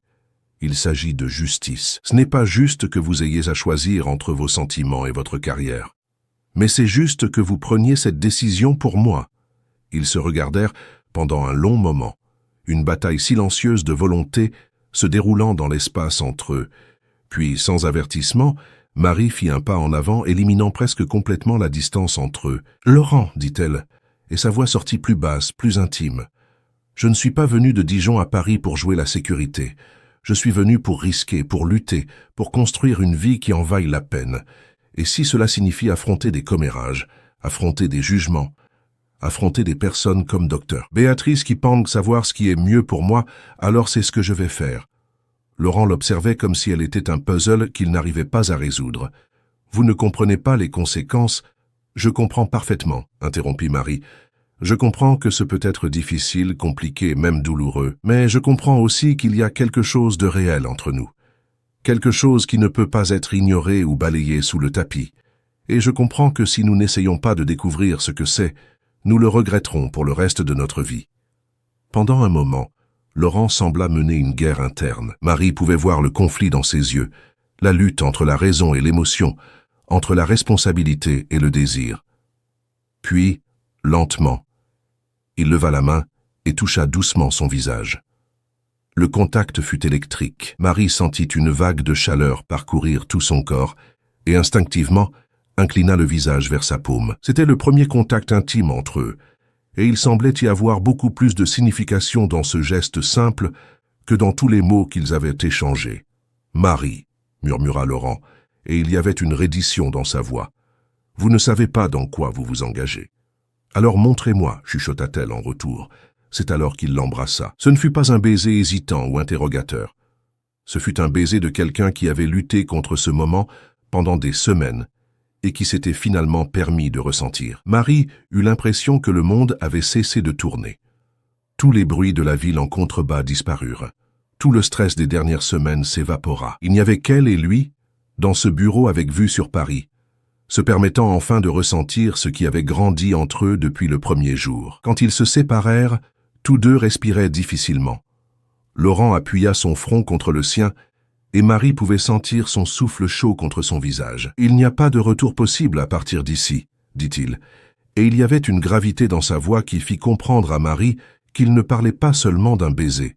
« Je sais, » répondit-elle, « et je ne veux pas qu'il y en ait. » Dans les jours qui suivirent, Marie découvrit que vivre une romance secrète dans un environnement corporatif était comme marcher sur une corde raide émotionnelle. Chaque regard échangé pendant les réunions, chaque effleurement accidentel dans les couloirs, chaque message texte discret devenait un moment de tension et d'excitation. Laurent était incroyablement prudent. Il ne la cherchait jamais ouvertement, ne montrait jamais de favoritisme dans les questions professionnelles, ne donnait jamais à personne de raison de soupçonner qu'il y avait quelque chose au-delà d'une relation professionnelle cordiale entre eux. Mais il y avait des signes que seule elle pouvait lire. La façon dont ses yeux s'attardaient sur elle pendant les présentations. Comment il trouvait toujours un moyen d'être à proximité quand elle travaillait tard. Comment ses messages professionnels avaient de petits détails personnels cachés entre les formalités. Ils se rencontraient discrètement après les heures de bureau, toujours dans des lieux neutres. Un petit café à Belleville qui était loin de la route des cadres de l'entreprise, un restaurant discret à Montmartre où personne qu'il connaissait n'allait habituellement, des promenades au parc des Buttes-Chaumont le week-end, quand la foule de visiteurs les rendait invisibles. Ce fut lors d'une de ces promenades, un dimanche ensoleillé d'avril, que Marie commença à comprendre réellement qui était Laurent Moreau, au-delà des costumes coûteux et des décisions d'entreprise de millions d'euros. Ils étaient assis sur un banc près du lac, observant des familles avec de jeunes enfants nourrir les canards, quand il commença à parler de Raphaël. « Mon frère était tout ce que je ne suis pas », dit Laurent jetant des miettes de pain aux canards qui nageaient paresseusement dans l'eau. Charismatique, spontané, capable de faire sentir n'importe qui spécial juste en lui parlant pendant 5 minutes. Notre père disait toujours que Raphaël était né pour diriger l'entreprise. Et vous? J'étais le fils studieux, celui qui avait d'excellentes notes, celui qui suivait les règles. Raphaël était le visionnaire, j'étais l'opérationnel. Laurent sourit, mais il y avait une mélancolie dans ce geste. Quand il a décidé d'épouser Hélène, toute la famille était ravie. Elle était parfaite pour lui, intelligente, ambitieuse, belle, d'une famille traditionnelle de Paris. Il semblait sorti d'un magazine. Marie remarqua comment sa voix changea quand il mentionna Hélène. Il y avait quelque chose là qu'il ne disait pas. Que s'est-il passé? Raphaël a toujours été impulsif. Il conduisait trop vite, prenait des risques inutiles, vivait comme s'il était indestructible. Laurent arrêta de jeter des miettes et regarda ses propres mains. Un soir, en revenant d'une fête à Fontainebleau, il a perdu le contrôle de la voiture dans un virage. Il est mort sur le coup. « Je suis désolé », dit Marie, touchant doucement son bras. « Ça a dû être terrible pour tout le monde. » Hélène était dévastée. Elle l'aimait vraiment malgré tous ses défauts. Et la famille, eh bien, soudain, j'étais le seul héritier, le seul qui pouvait assurer la continuité de l'entreprise. Mon père ne l'a jamais dit directement, mais je savais qu'il était déçu. Je n'étais pas Raphaël. Mais vous avez construit quelque chose d'incroyable, dit Marie. L'entreprise a connu une croissance exponentielle sous votre direction. Laurent la regarda avec une expression qu'elle ne parvint pas à déchiffrer complètement. Oui, elle a grandi, mais toujours avec le sentiment que j'essayais de remplir une place qui n'était pas la mienne de droit. C'est alors que Marie commença à comprendre certaines des complexités de la situation avec Dr Béatrice. Hélène avait été une figure importante dans la vie de la famille Moreau et sa perte avait affecté plus de personnes que Laurent. Dr Béatrice connaissait Hélène? Laurent hésita avant de répondre. Elles étaient des amies proches. Béatrice est celle qui a présenté Hélène à Raphaël. Elle ne s'est jamais résignée à sa mort, et je crois qu'elle m'a toujours vu comme un remplaçant inadéquat. Elle vous blâme? Pas exactement, mais je crois qu'elle pense que Raphaël serait encore en vie si j'avais été dans la voiture cette nuit-là, au lieu d'être à la maison à étudier des rapports financiers. Laurent rit, mais il n'y avait pas d'humour dans ce son. Et peut-être qu'elle a raison. Marie se tourna pour lui faire face complètement. C'est ridicule. Vous ne pouvez pas vous blâmer pour une décision que votre frère a prise seul. Je le peux, et je le fais. Et Béatrice aussi. Depuis que vous êtes arrivé, et particulièrement depuis que vous avez commencé à vous démarquer, je crois qu'elle voit notre proximité comme une trahison envers la mémoire de Raphaël et Hélène. Marie commença à comprendre la profondeur du problème auquel ils étaient confrontés. Ce n'était pas seulement une question de différence hiérarchique ou de protocole d'entreprise. C'était à propos de loyauté ancienne, de douleurs non résolues, de la difficulté d'aller de l'avant quand d'autres personnes vivent encore dans le passé. Dans les semaines qui suivirent, Marie remarqua que l'hostilité de Dr Béatrice n'avait pas diminué, mais avait changé de forme. Au lieu de commentaires directs ou de sabotage évident, elle avait adopté une stratégie plus subtile et, d'une certaine façon, plus dangereuse. L'isolement social. Progressivement, Marie se retrouva exclue de réunions importantes, de déjeuners d'équipe, de conversations informelles qui se déroulaient autour de la machine à café. Ce n'était rien qui puisse être officiellement dénoncé, mais l'effet cumulatif était dévastateur pour quelqu'un qui dépendait des relations professionnelles pour évoluer dans l'entreprise. Amélie resta loyale, mais même elle semblait être sous pression pour garder ses distances. Charles continuait à partager des informations importantes, mais toujours discrètement, comme s'il craignait d'être vu en train de lui parler. Robert maintenait sa cordialité professionnelle, mais Marie remarqua qu'il évitait de la complimenter publiquement, comme il le faisait avant. Ce fut pendant une de ces semaines particulièrement difficiles que Laurent l'invita à dîner dans son appartement. C'était un risque énorme.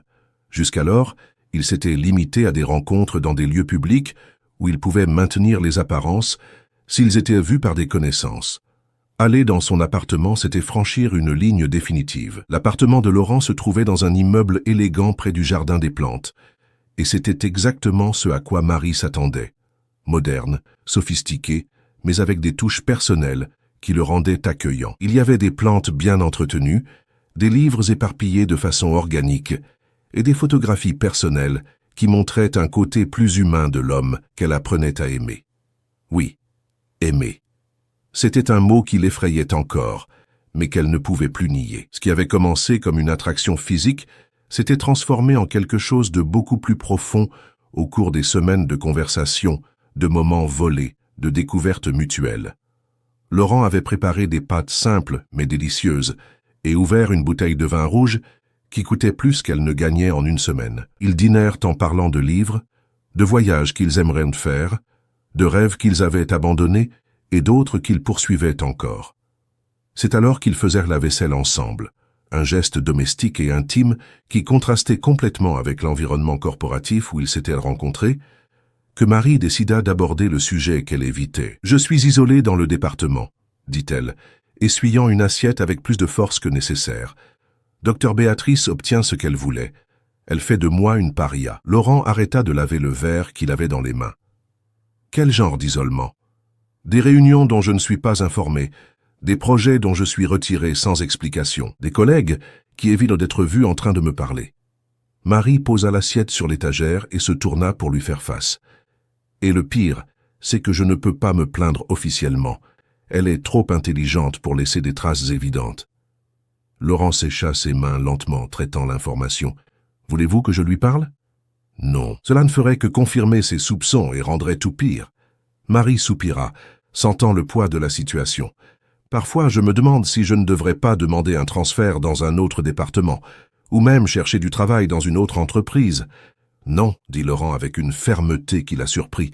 Je ne vais pas la laisser vous chasser. Vous méritez d'être là, indépendamment de ce qui peut exister entre nous.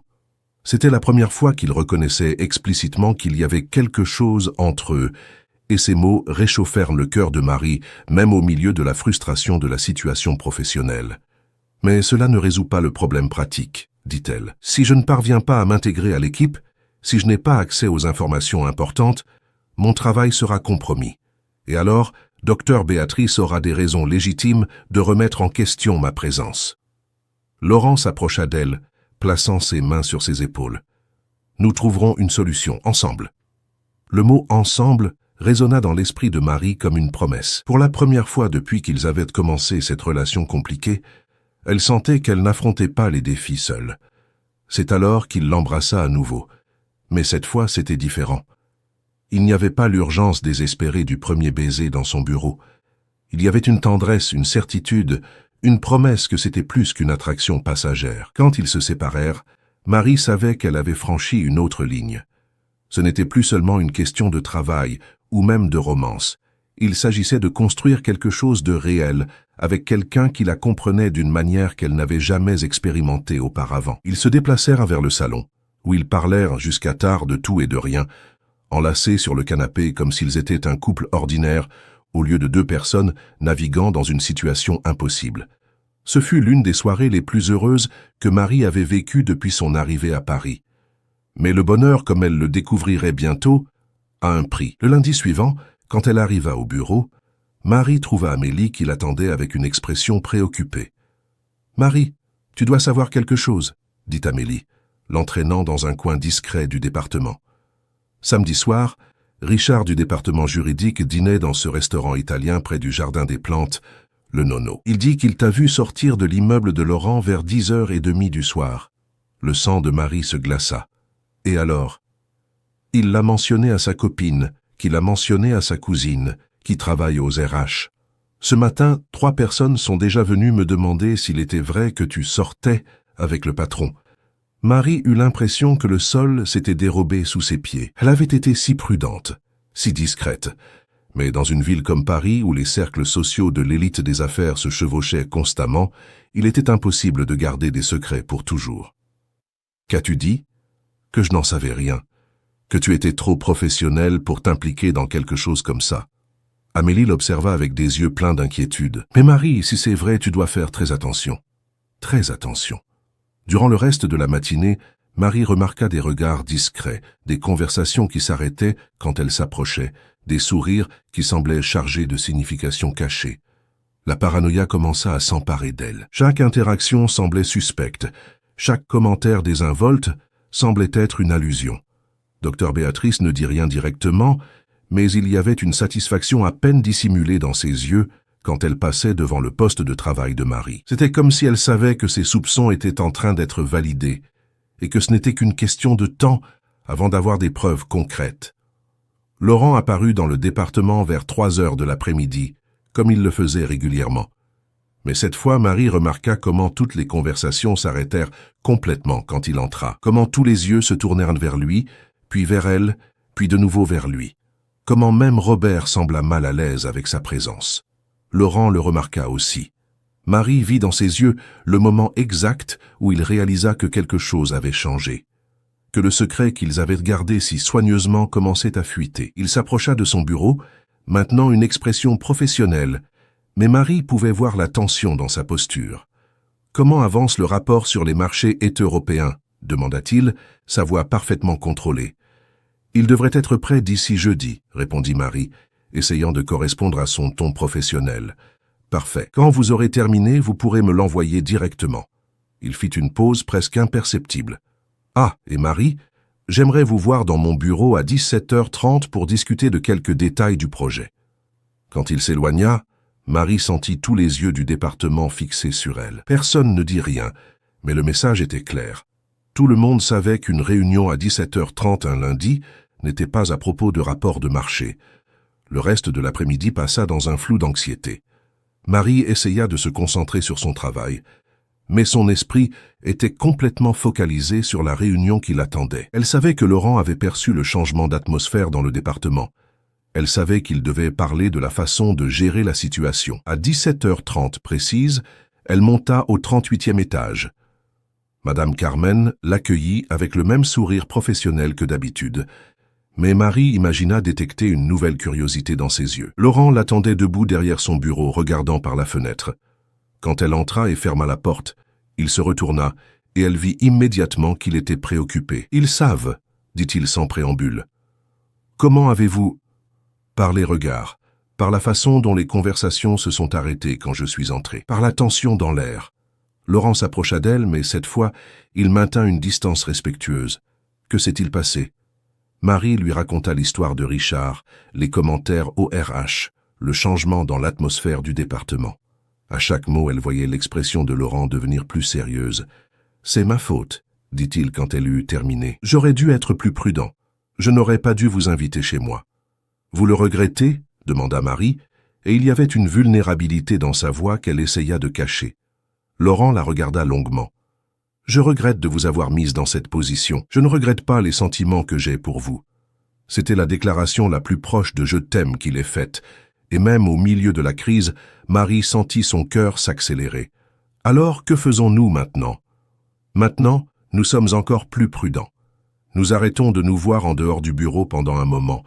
Nous maintenons tout strictement professionnel ici. Nous laissons la poussière retomber. Marie savait qu'il avait raison, mais la perspective de revenir à prétendre qu'il n'y avait rien entre eux la rendait physiquement malade. Ils avaient goûté à ce qu'était être vrai l'un envers l'autre, et maintenant, ils devraient recommencer à jouer un rôle. Pour combien de temps? Je ne sais pas.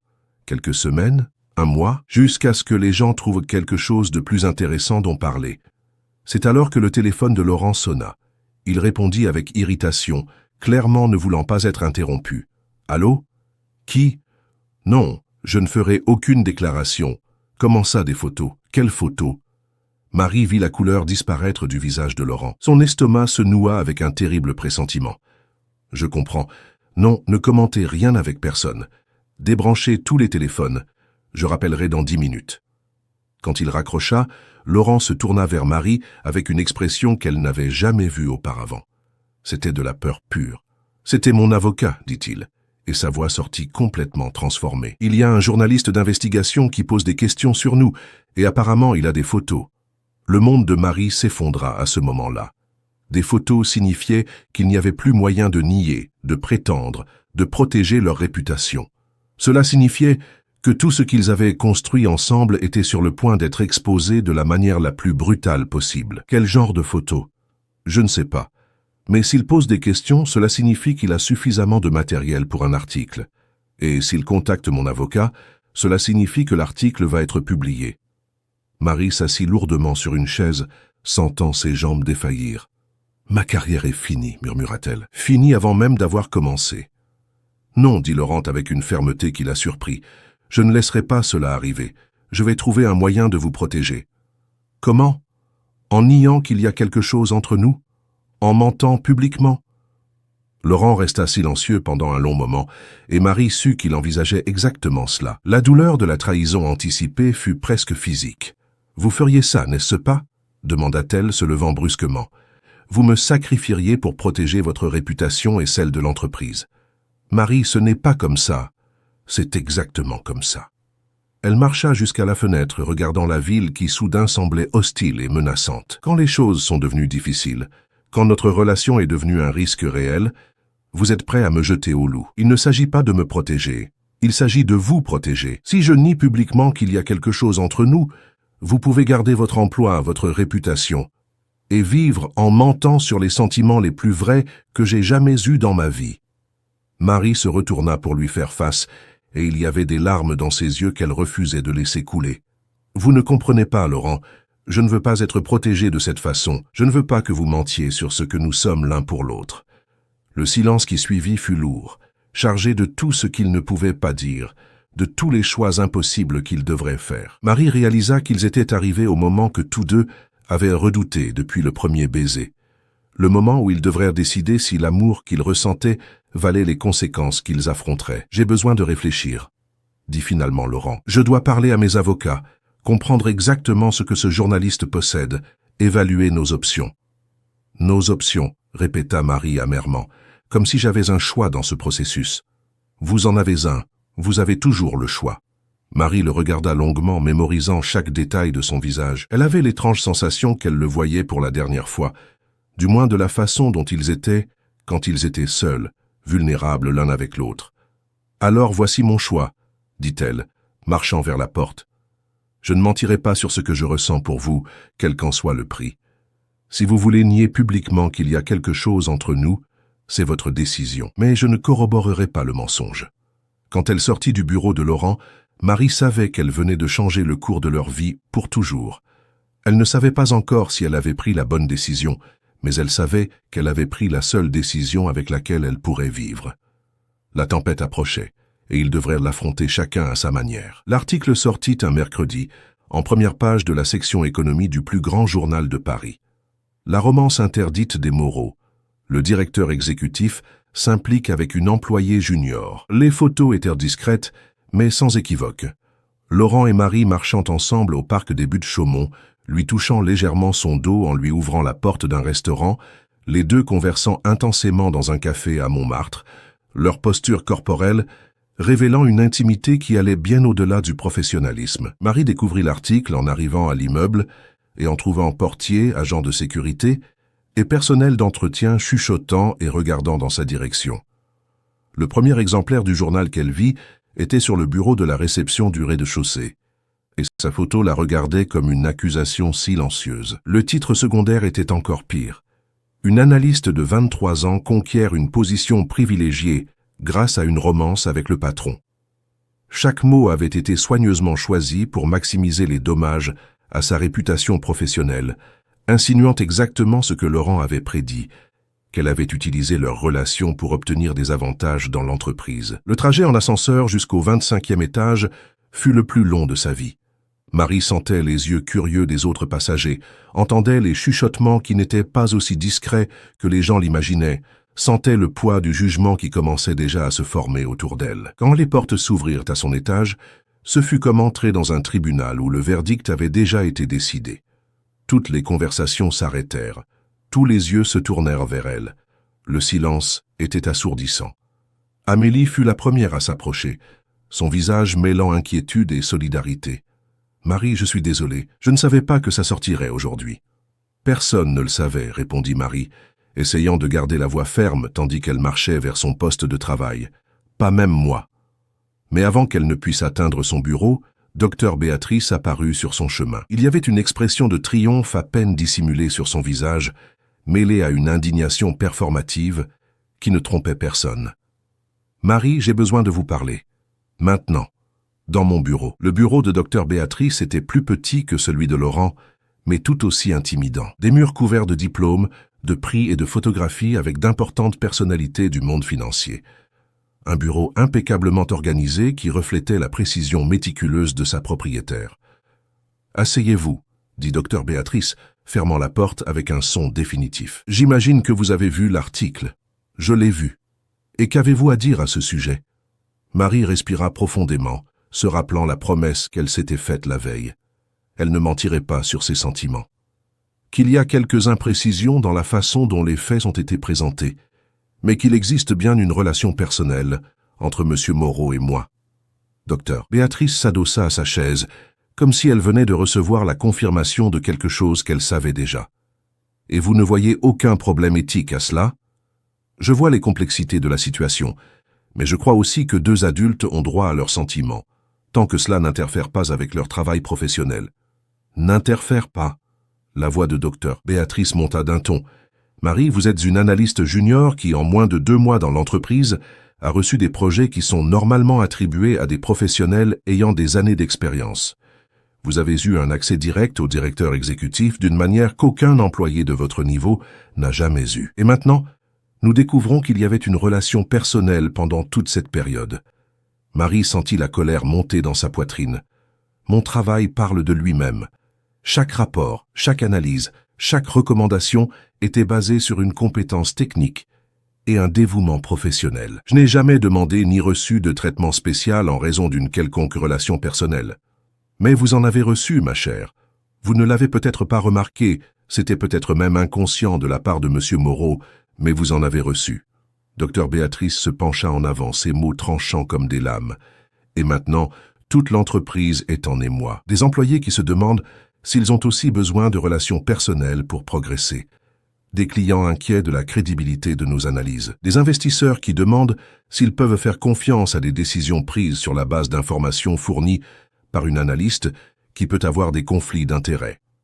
Chaque mot était un coup direct, calculé pour un impact émotionnel maximal. Marie réalisa que cette conversation n'était pas à propos d'éclaircissement ou de procédure. Il s'agissait de destruction. Que voulez-vous de moi, docteur Béatrice? Votre démission aujourd'hui. Avec une déclaration publique reconnaissant que vos jugements professionnels peuvent avoir été compromis par la relation personnelle et que vous quittez l'entreprise pour préserver l'intégrité institutionnelle. Et si je refuse? Le sourire qui apparut sur le visage de Dr Béatrice était froid comme l'hiver parisien. Alors vous serez licencié pour faute grave. Harcèlement moral inversé, utilisation d'une relation personnelle pour obtenir des avantages professionnels, violation du code d'éthique de l'entreprise. Votre réputation sur le marché financier sera complètement détruite. Aucune entreprise respectable n'embauchera quelqu'un avec un tel historique. Marie eut l'impression de recevoir un coup de poing dans l'estomac. Elle avait complètement sous-estimé la cruauté dont Dr Béatrice était capable. « Vous avez jusqu'à la fin de la journée pour décider », continua Docteur. Béatrice reportant son attention sur les papiers sur son bureau, comme si la conversation était déjà terminée. « Ah, et Marie ? Monsieur Moreau est en réunion avec le conseil d'administration depuis 7 heures ce matin. Quelque chose me dit qu'il a déjà fait son choix sur la façon de gérer cette situation. » Quand elle sortit du bureau, Marie se sentait comme une condamnée marchant vers l'échafaud. Chaque pas de retour vers son poste de travail était accompagné de regards curieux, de conversations interrompues, de jugements silencieux. L'environnement qui avait été auparavant stimulant, mais accueillant, était maintenant devenu complètement hostile. Elle s'assit à son bureau et alluma son ordinateur mécaniquement, essayant de traiter tout ce qui s'était passé au cours des 30 dernières minutes. Sa carrière était terminée. Sa réputation était détruite. Et Laurent était en réunion, décidant comment se distancer d'elle pour protéger l'entreprise. C'est alors que son téléphone portable vibra avec un message texte. C'était de lui. « Ne prenez aucune décision précipitée. Faites-moi confiance, je vous aime. » C'étaient les 3 mots qu'elle avait espéré entendre depuis le premier baiser, mais ils arrivaient au pire moment possible. Comment pouvait-elle lui faire confiance quand toute la structure autour d'eux s'effondrait? Comment pouvait-elle croire en l'amour quand sa carrière était systématiquement démolie? Le reste de la matinée passa dans un brouillard surréaliste. Marie essaya de travailler, mais il était impossible de se concentrer avec le poids des regards et des chuchotements constants. Amélie s'approcha plusieurs fois pour offrir un soutien silencieux, mais même son amie semblait mal à l'aise avec la situation. Vers midi, Robert apparut à son bureau avec une expression sérieuse. « Marie, j'ai besoin que vous prépariez une transition de tous vos projets actuels. Listez tous les fichiers, les analyses en cours et les calendriers pour cet après-midi. » C'était la confirmation que son départ était déjà planifié, indépendamment de sa décision. Marie sentit une dernière étincelle de colère et de dignité s'allumer dans sa poitrine. « Pourquoi ? Vous avez déjà décidé que je suis coupable sans même me donner la chance de me défendre. » Robert regarda nerveusement autour de lui avant de se pencher plus près. « Marie, j'ai toujours respecté votre travail. Vous êtes l'une des meilleures analystes que j'ai jamais vues. Mais la situation est hors de contrôle. Le conseil d'administration est en panique. Les téléphones ne cessent de sonner avec des journalistes. Et il y a des rumeurs selon lesquelles certains clients envisagent de rompre des contrats. À cause d'une relation personnelle ? À cause de la rupture de confiance. À tort ou à raison, juste ou injuste, la perception sur le marché est que nos analyses peuvent avoir été compromises. » Robert soupira lourdement. « Je suis désolé, Marie. Vraiment désolé. » C'est quand Robert s'éloigna que Marie prit une décision qui la surprit elle-même. Au lieu de préparer la transition demandée, elle commença à organiser tous les documents, emails et preuves de son travail des derniers mois. Si on allait la détruire, elle aurait au moins des preuves que sa compétence professionnelle était indiscutable. Elle était si concentrée sur cette tâche qu'elle ne remarqua pas quand Laurent arriva au département vers 2 heures de l'après-midi. Elle ne remarqua sa présence que lorsqu'elle sentit ce parfum familier et entendit sa voix appeler son nom. Quand elle leva les yeux, elle le trouva debout à côté de son bureau avec une expression qu'elle n'avait jamais vue auparavant. Ce n'était pas la froideur professionnelle ni la tendresse intime qu'elle connaissait. C'était quelque chose de nouveau, une détermination féroce mêlée à une vulnérabilité crue. « Marie, j'ai besoin de vous parler. Maintenant. » Le département entier s'arrêta pour observer. C'était le moment que tous avaient anticipé, la confrontation publique entre le directeur exécutif et l'employé qui avait causé le scandale. « Ici !» demanda-t-elle, confuse. « Ici !» confirma Laurent, sa voix assez forte pour que tous l'entendent. « En fait, j'ai besoin de parler à vous tous. » Docteur Béatrice apparut comme si elle avait été invoquée, son expression mêlant curiosité et appréhension. « Monsieur Moreau, il serait peut-être préférable de discuter de cela en privé. »« Non, » interrompit Laurent sans détourner les yeux de Marie. « Il est grand temps que certaines choses soient dites publiquement. » Le silence dans le département était absolu. Même les téléphones semblaient avoir cessé de sonner. « Premièrement, » dit Laurent, sa voix portant l'autorité naturelle que Marie avait appris à reconnaître, « je veux clarifier certaines informations incorrectes qui ont circulé aujourd'hui. Marie Dupont n'a reçu aucun traitement préférentiel dans sa fonction. Chaque projet qui lui a été confié était basé exclusivement sur sa compétence technique exceptionnelle et sa capacité analytique supérieure. » Marie sentit son cœur s'accélérer. Il défendait publiquement la qualité de son travail. « Deuxièmement, » continua Laurent, « quiconque remet en question l'intégrité professionnelle de Mademoiselle Dupont n'a clairement pas examiné son historique de travail. En 2 mois, elle a identifié des incohérences qui ont sauvé l'entreprise d'une acquisition désastreuse, développé des modèles d'analyse que nous mettons en œuvre dans d'autres départements, et démontré une éthique de travail qui devrait être un exemple pour nous tous. » Docteur Béatrice fit un pas en avant. « Monsieur Moreau, avec tout le respect que je vous dois, la question n'est pas sa compétence technique, mais plutôt la question, » interrompit Laurent, avec une fermeté qui fit reculer Docteur Béatrice, « et que nous permettons à des commérages et des préjugés de détruire la carrière d'une professionnelle exceptionnelle. » C'est alors que Laurent fit quelque chose qui laissa tout le monde dans le département complètement choqué. Il se tourna vers Marie et lui tendit la main. « Marie, acceptez-vous d'être transférée dans un nouveau département que je crée? Analyse stratégique internationale, rapportant directement au conseil d'administration avec un salaire 60% plus élevé que l'actuel. » La question résonna dans le silence absolu du département comme une bombe explosant. Marie regarda la main tendue, les yeux de Laurent qui brillaient d'une intensité qu'elle ne parvenait pas à déchiffrer, les visages choqués des collègues autour. « Laurent » murmura-t-elle, utilisant son prénom publiquement pour la première fois. « C'est une offre professionnelle légitime, » dit-il, sa voix douce mais ferme. « Basée exclusivement sur votre mérite. Acceptez-vous » Marie savait que c'était un moment décisif. Accepter signifiait assumer publiquement qu'elle lui faisait confiance, qu'elle croyait en son intégrité, qu'elle était prête à affronter les conséquences ensemble. Refuser signifiait abandonner tout ce qu'ils avaient construit. Elle prit sa main. « J'accepte. » Le murmure qui se répandit dans le département fut assourdissant. Docteur. Béatrice devint livide. Charles sembla impressionné. Amélie sourit discrètement et Robert secoua la tête comme s'il n'arrivait pas à croire ce qu'il voyait. « Parfait, » dit Laurent, sans lâcher la main de Marie.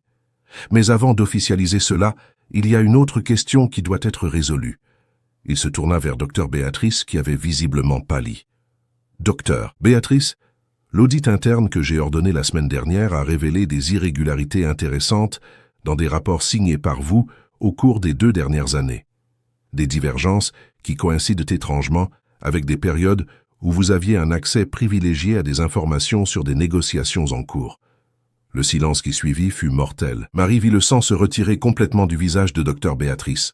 « Je ne sais pas de quoi vous parlez, » dit-elle, mais sa voix trembla légèrement. « Je parle de délit d'initié, » dit Laurent avec un calme terrible, « d'utilisation d'informations privilégiées pour des transactions personnelles, de violation de pratiquement tous les codes d'éthique d'entreprise qui existent. » La révélation frappa le département comme un éclair. Docteur Béatrice, qui avait passé des semaines à essayer de détruire Marie pour des questions éthiques, était elle-même coupable de crimes bien plus graves. « C'est ridicule, » tenta Docteur Béatrice, mais son indignation sonna faux même à ses propres oreilles. Vous inventez des accusations pour détourner l'attention de votre propre scandale. Les documents sont entre les mains de nos avocats, dit Laurent. Les transactions sont documentées. Les dates coïncident parfaitement avec les informations auxquelles vous aviez accès. Et nous avons des enregistrements de vos conversations téléphoniques avec des courtiers qui montrent très clairement que vous saviez exactement ce que vous faisiez. Marie observa, fascinée, tandis que la femme qui avait essayé de la détruire s'effondrait complètement devant ses yeux. C'était un retournement digne d'un film, mais cela se produisait dans la vie réelle. « Pourquoi » demanda Marie, sa voix coupant le silence tendu. « Pourquoi m'avez-vous fait ça? C'était juste pour l'argent. » Docteur Béatrice la regarda avec des yeux pleins de haine et de désespoir. « Vous ne comprenez pas. Vous ne comprendrez jamais. Cette entreprise était ma vie. Raphaël m'avait promis, il avait dit que quand il prendrait la relève, je serais promu au conseil d'administration, que ma loyauté serait récompensée. Et puis il est mort, et Laurent, et je n'ai jamais rien promis, compléta Laurent, parce que vous n'avez jamais mérité la promotion. J'ai toujours su qu'il y avait quelque chose qui clochait. Je ne pouvais simplement pas le prouver. Vous avez tout ruiné, explosa docteur Béatrice, sa contenance se désintégrant finalement. Votre famille a ruiné ma vie. Raphaël m'a utilisé, m'a fait des promesses qu'il n'a pas tenues, puis est mort et m'a laissé avec rien. Et vous apparaissez avec vos analyses brillantes et votre relation avec le patron et obtenez en 2 mois ce pour quoi j'ai lutté pendant 20 ans. La vérité émergea finalement, crue et douloureuse. Ce n'était pas une question d'éthique d'entreprise ou d'intégrité professionnelle. C'était à propos de jalousie, de ressentiment, et d'une femme qui avait perdu le contrôle de sa vie et avait décidé de détruire quiconque avait ce qu'elle croyait mériter. « La sécurité est en route », dit Laurent, sa voix froide comme la glace. « Vous avez 10 minutes pour vider votre bureau avant d'être escorté hors du bâtiment. Nos avocats vous contacteront au sujet des poursuites pénales qui seront engagées. » Quand docteur Béatrice se retira, vaincue et furieuse, le département resta silencieux pendant plusieurs minutes. Personne ne savait comment traiter tout ce qui venait de se passer. Ce fut Amélie qui brisa le silence. Eh bien, c'était intéressant. La plaisanterie simple fit rire tout le monde. Un rire nerveux qui soulagea la tension qui s'était accumulée pendant des semaines. Progressivement, les conversations reprirent, les gens retournèrent au travail, et la vie dans le département commença à trouver un nouvel équilibre. Laurent s'approcha de Marie, qui traitait encore tout ce qui s'était passé. « Comment saviez-vous » demanda-t-elle. « À propos de ces irrégularités. Je soupçonnais quelque chose depuis des mois, de petites choses qui ne s'emboîtaient pas, des décisions qui n'avaient pas de sens, des informations qui fuitaient prématurément. Quand vous avez mentionné qu'elle essayait de vous isoler, j'ai décidé d'enquêter plus profondément. » Laurent sourit, et ce fut le premier sourire sincère qu'elle avait vu sur lui depuis des jours. Ironiquement, c'est votre situation qui m'a donné la motivation pour finalement agir. Et l'offre de transfert, est-elle réelle? Complètement réelle. Et complètement basée sur votre mérite. En fait, je prévoyais de créer ce département depuis des mois. Vous avez simplement accéléré le calendrier. Marie regarda autour du département, vers les collègues qui l'observaient maintenant avec un mélange de respect et de curiosité, vers l'espace qui était devenu familier ces dernières semaines. « Ça va vous manquer » demanda Laurent, suivant son regard. « Certaines choses, mais je suis prête pour de nouveaux défis. Et nous ? Ça va vous manquer de garder le secret ?» Marie le regarda, voyant non seulement le puissant directeur exécutif, mais l'homme vulnérable qui avait risqué sa propre réputation pour la défendre publiquement. « Je ne veux plus de secret, » dit-elle. « Assez de prétendre que nous sommes juste des collègues, assez de cacher ce que nous ressentons l'un pour l'autre. Même en sachant qu'il y aura encore des commentaires, des jugements, des personnes qui remettront toujours en question votre compétence à cause de notre relation. » Marie pensa à la promesse qu'elle s'était faite quand elle avait quitté Dijon, qu'elle prendrait des risques, lutterait, construirait une vie qui en vaudrait la peine. « Laissez-les parler, » dit-elle, se surprenant elle-même par sa propre conviction. « Mon travail parlera plus fort. » Les semaines qui suivirent furent une période d'ajustement et de découverte. Le transfert de Marie vers le nouveau département fut officialisé, et elle déménagea à un étage plus élevé, avec sa propre équipe et des projets qui mettaient réellement au défi ses capacités. Laurent fut discrètement honnête à propos de ne pas donner de traitement préférentiel. Si quelque chose, Il était plus exigeant avec elle qu'avec d'autres employés, établissant des normes encore plus élevées et des délais plus serrés. Marie appréciait cela. Elle voulait prouver qu'elle méritait d'être là par ses propres droits. La relation entre eux s'épanouit quand ils purent enfin être ouverts sur leurs sentiments. Pas dans le bureau, tous deux maintenaient un professionnalisme rigoureux pendant les heures de travail. Mais après 6 heures du soir, ils étaient simplement Laurent et Marie, un couple naviguant dans les défis de construire quelque chose de réel ensemble. Elle rencontra sa famille lors d'un déjeuner dominical dans une maison de campagne près de Fontainebleau. Sa mère, une femme élégante et intelligente, l'accueillit initialement avec une certaine réserve, mais se réchauffa progressivement quand elle réalisa que Marie s'intéressait sincèrement à Laurent en tant que personne, pas à sa position ou à sa fortune. Elle est différente des autres, entendit-elle la mère de Laurent commenter à une tante. Elle a de la substance, et il est vraiment heureux pour la première fois depuis Raphaël. Laurent rencontra sa famille quand ils allèrent ensemble à Dijon pour l'anniversaire de son père. La différence entre les deux mondes était frappante, de la sophistication urbaine de Paris à la simplicité accueillante de la province bourguignonne. Mais Laurent s'adapta étonnamment bien, discutant avec son père de la quincaillerie, écoutant les histoires de sa grand-mère sur les temps glorieux de la viniculture, jouant avec ses petits-neveux dans le jardin. « C'est un homme bien », dit sa mère à Marie pendant qu'elle préparait le déjeuner traditionnel du dimanche. « Éduqué, respectueux, et tu peux voir dans ses yeux qu'il t'aime vraiment. »« Je l'aime aussi, maman. Beaucoup. »« Alors faites en sorte que ça marche, ma fille. Le véritable amour est rare. Quand tu le trouves, tu dois te battre pour lui. » 6 mois après le scandale qui avait failli détruire leur carrière, Marie et Laurent avaient trouvé un équilibre qui fonctionnait pour eux deux.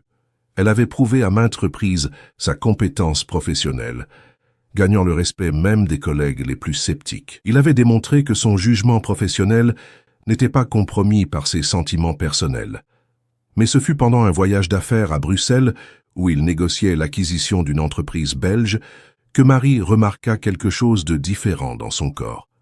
Elle était dans la salle de bain de l'hôtel le matin quand la nausée la frappa de façon inattendue. Au début, elle pensa que c'était quelque chose qu'elle avait mangé au dîner la veille, mais quand cela se reproduisit le lendemain et le jour suivant, un soupçon commença à se former dans son esprit. Le dernier jour du voyage, alors que Laurent était dans une réunion finale avec les avocats belges, Marie sortit discrètement pour acheter un test de grossesse dans une pharmacie proche de l'hôtel. De retour dans la chambre, les mains tremblantes, elle suivit les instructions du test et attendit les minutes les plus longues de sa vie. Quand le résultat apparut, 2 lignes claires et sans équivoque, Marie eut l'impression que le monde avait cessé de tourner. Elle était enceinte. À 24 ans, au sommet d'une carrière qu'elle avait failli perdre, dans une relation qui naviguait encore dans des eaux complexes, elle portait une nouvelle vie en elle. Quand Laurent revint de la réunion, il la trouva assise dans le fauteuil près de la fenêtre, regardant la ville de Bruxelles sans vraiment la voir. Il y avait quelque chose dans sa posture qui l'alerta immédiatement. « Marie ? Il s'est passé quelque chose ?» Elle se tourna pour le regarder, et il vit que ses yeux brillaient d'un mélange de peur et de joie qu'il ne parvint pas à interpréter. « Laurent, » dit-elle, sa voix sortant plus faible qu'elle ne l'aurait voulu. « J'ai quelque chose à te dire. » Il s'approcha et s'agenouilla à côté du fauteuil, prenant ses mains. « Qu'y a-t-il ? Tu es pâle. » Marie respira profondément, rassemblant son courage. « Je suis enceinte. » Le silence qui suivit sembla éternel. Laurent la regardait comme s'il n'était pas sûr d'avoir bien entendu. Puis, lentement, une expression de pur étonnement apparut sur son visage. « Enceinte, » répéta-t-il, comme s'il testait le son du mot. « Tu es sûre ?» Marie montra le test qu'elle avait gardé sur la table de chevet. « Oui. » Laurent observa le test pendant un long moment, puis reporta son regard sur elle. Et à la surprise de Marie, il souriait. Pas un sourire inquiet ou anxieux, mais un sourire de pur bonheur. « Nous allons avoir un bébé, » dit-il, et il y avait une merveille dans sa voix qui fit accélérer le cœur de Marie. « Tu es heureux ?» En réponse, Laurent la tira dans ses bras et l'embrassa avec une intensité qui répondit à tous ses doutes. Quand ils se séparèrent, il appuya son front contre le sien, et Marie pouvait voir des larmes de joie dans ses yeux. « Je suis plus qu'heureux, » murmura-t-il. « Je suis euphorique. Effrayé mais euphorique. » Effrayé de quoi ? De tout. D'être père, de la responsabilité, De l'idée que je vais aimer ce bébé autant que je t'aime. Il toucha doucement son ventre, encore plat, de la possibilité que cela change tout entre nous. Ça va changer, dit Marie, couvrant sa main avec la sienne. Mais les changements ne sont pas toujours mauvais. Non, ils ne le sont pas. Laurent la regarda avec une intensité qui la fit se sentir complètement aimée. Épouse-moi. Quoi? Épouse-moi. Maintenant, ici à Bruxelles, ou quand nous rentrerons à Paris, ou à Dijon avec ta famille. Peu m'importe où ou quand, mais épouse-moi. Marie sentit son cœur exploser de bonheur. Est-ce une demande officielle? C'est une déclaration que je veux passer le reste de ma vie avec toi. Élever nos enfants ensemble. Affronter tous les défis qui se présenteront côte à côte. Laurent sourit, et ce fut le plus beau sourire qu'elle ait jamais vu. Alors oui, c'est une demande officielle. Veux-tu m'épouser, Marie Dupont? Oui, répondit-elle sans hésitation. Ah oui, je le veux. Le baiser qui suivit fut différent de tous ceux qu'ils avaient repartagés. C'était un baiser qui scellait non seulement leur amour, mais leur engagement envers un avenir ensemble, avec toutes les complexités et les joies que cet avenir apporterait. 3 mois plus tard, lors d'une cérémonie intime dans l'église de la ville natale de Marie à Dijon, entourés par les 2 familles et les amis les plus proches, ils se marièrent. Marie portait une robe simple mais élégante qui dissimulait discrètement son ventre de 4 mois. Laurent dans un costume clair qui le faisait paraître plus jeune et détendu qu'elle ne l'avait jamais vu dans l'environnement corporatif. Pendant les vœux qu'ils avaient écrits l'un pour l'autre, tous 2 pleurèrent.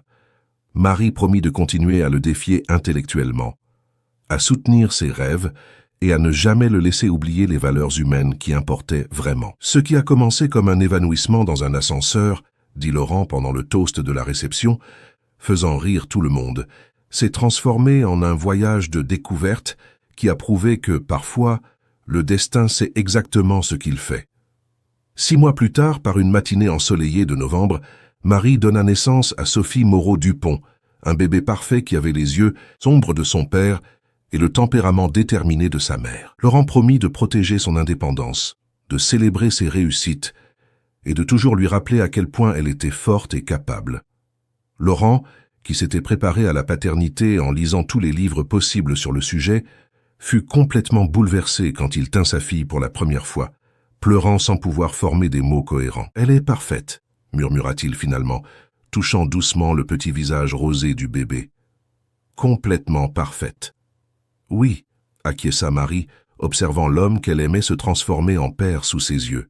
« Nous avons fait ça ensemble. »« Nous avons tout fait ensemble », corrigea Laurent, la regardant avec un amour si intense qu'elle sentit son cœur s'accélérer. « Et nous continuerons à le faire. » 2 ans plus tard, Marie avait été promue directrice de l'analyse stratégique internationale, dirigeant une équipe de 15 personnes et étant reconnue comme l'une des cadres les plus prometteuses de sa génération.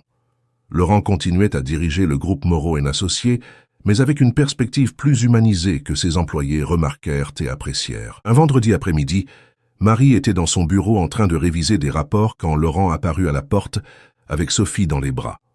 La petite fille, maintenant âgée de 2 ans, avait hérité de l'intelligence de ses parents et de la capacité de conquérir n'importe qui en quelques secondes.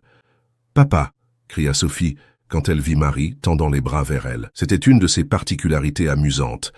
Elle appelait ses 2 parents « papa », refusant obstinément d'utiliser « maman » pour des raisons que seule elle comprenait. « Que faites-vous ici ?» demanda Marie, recevant sa fille dans ses bras et donnant un baiser à Laurent. « Nous venons te chercher pour un week-end en famille, » répondit Laurent. « J'ai pensé que nous pourrions aller à la maison de campagne, laisser Sophie courir dans l'herbe, faire un feu de camp le soir. »« Feu de camp » répéta Sophie, battant des mains. « Chamalouse !» Marie rit, surprise une fois de plus par la façon dont la vie s'était transformée en quelque chose qu'elle n'aurait jamais pu imaginer quand elle était arrivée à Paris des années auparavant. Elle était venue chercher une carrière et avait trouvé bien plus. Un but, un véritable amour, une famille. « Il y aura des chamallows, mon amour, » dit-elle à Sophie, puis regarda Laurent. « Allons-y. » Tandis qu'ils sortaient du bâtiment ensemble, Laurent portant Sophie, qui racontait avec animation les canards qu'elle voulait voir à la campagne, et Marie portant un sac plein de rapports qu'elle n'ouvrirait probablement pas pendant le week-end, elle pensa à tout ce qu'ils avaient surmonté pour en arriver là. Il y avait eu des commentaires malveillants, qui avaient progressivement diminué, quand il était devenu clair qu'ils étaient un couple authentique, construisant une vie ensemble. Il y avait eu des défis professionnels qu'ils avaient affrontés avec un travail acharné et une intégrité inébranlable. Il y avait eu des moments de doute et d'insécurité qu'ils avaient surmontés par une communication honnête et un amour inconditionnel. Et maintenant, marchant dans les rues de Paris avec sa famille, Marie comprit pleinement ce que sa mère lui avait dit des années auparavant à Dijon: le véritable amour est rare, et quand on le trouve, on doit se battre pour lui. Ils s'étaient battus, ils avaient le gagné.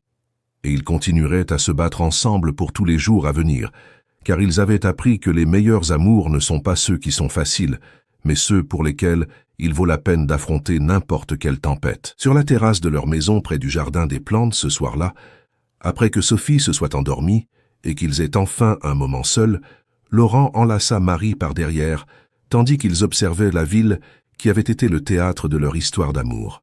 « Des regrets ?» demanda-t-il, embrassant doucement son cou. « Aucun !» répondit Marie, s'appuyant contre lui et sentant la solidité de sa présence, la certitude de son amour. « Et toi ?»« Un seul, » dit Laurent, et elle se retourna pour lui faire face, inquiète. Mais alors il sourit, ce sourire qui la faisait tomber amoureuse de lui encore et encore. « J'aurais dû te porter dans cet ascenseur plus longtemps. » Marie rit, l'embrassa profondément, et sut qu'elle avait trouvé non seulement l'amour de sa vie, mais le partenaire parfait pour toute l'aventure qui restait à venir.